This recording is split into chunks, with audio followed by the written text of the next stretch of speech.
In this tutorial, I'll show you how to add draw.io diagram to Confluence.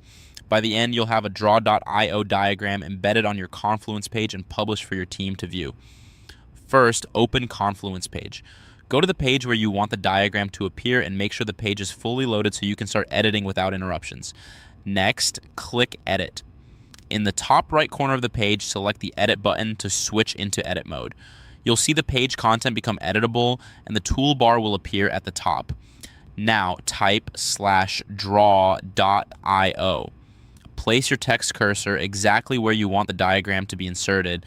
Then type a / followed by draw.io. As you type, Confluence shows a list of commands and macros that match what you've entered. This is the fastest way to insert the draw.io macro without navigating menus. From here, select draw.io diagram. In the list that appears, click on draw.io diagram to open the draw.io panel. You should see options to work with an existing diagram or create a new one. If the list is long, make sure you select the one labeled draw.io diagram so the correct editor opens. Create or choose diagram. If you already have a diagram attached to this page or available in your space, choose it from the list so you can reuse it. You'll typically see a name and a small preview to confirm you've picked the right file. If you're starting fresh, choose the option to create a new diagram. The draw.io editor opens in a new panel or window.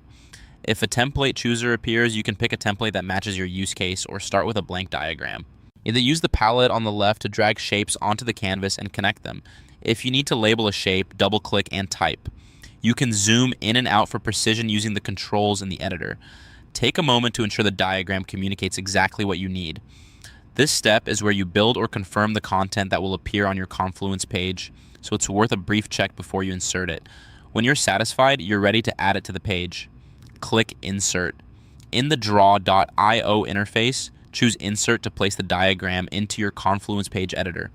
Confluence returns to the page edit view with a diagram placeholder or preview in the exact location of your cursor. If you see the diagram on the page now, that confirms it's attached and ready. If needed, you can click the diagram once to verify it's selected, but you don't need to adjust anything else for it to display correctly. Finally, click Publish. Go to the top right corner and select Publish to save your changes to the Confluence page. Publishing makes the diagram visible to anyone with access to the page. After the page reloads, scroll to the section where you inserted the diagram and confirm it displays clearly. The diagram will render as part of the page content and viewers can see it immediately. At this point, you opened your Confluence page, entered edit mode, inserted the draw.io diagram using the / command, created or selected your diagram, inserted it into the page, and published your changes. Your draw.io diagram is now added to Confluence and live on the page. For more step-by-step tutorials like this, subscribe and check out the other guides available on the channel.